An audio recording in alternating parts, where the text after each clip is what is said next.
Now, Stephen Cole writes this about encouragement in his article on this passage. He said, "Someone has said, 'Be kind, everyone you meet is fighting a hard battle.'" It's really been kind of my focus during this time of pandemic as we're wearing masks, as I'm wearing a mask, to try to be extra nice to people. And sometimes I forget, because I'm also frustrated and tense and anxious sometimes.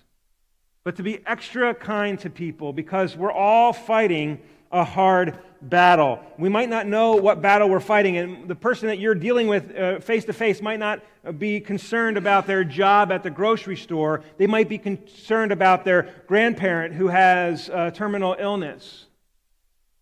And you might be complaining to them, right, that they scanned your can of green beans twice. Be kind. Everyone you meet is fighting a hard battle. Those who do not know Christ need encouragement. And Paul describes them as having no hope and without God in the world. In Ephesians 2:12, they need the hope that only Christ can give, Stephen Cole goes on to write. The Lord's people need encouragement. Discouragement is one of Satan's greatest tools to discourage us, causing many in Christian service to give up and drop out of their ministry. Our families need encouragement.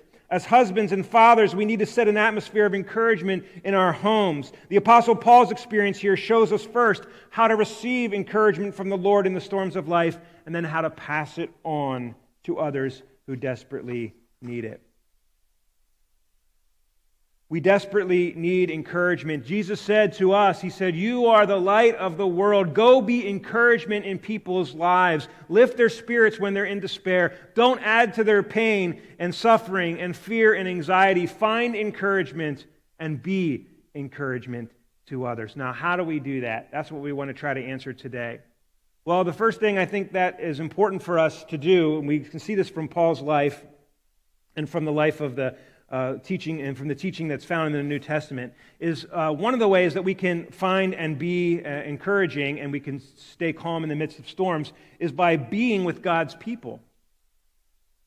It's by being with God's people. The CDC has recognized that churches are a life-sustaining activity. And some people might say, really? A church is a life-sustaining activity? The CDC recognizes that a church is a life-sustaining activity. Why? Because when we're with God's people, we find encouragement, we find hope, we find help, and we become hope and help for the world.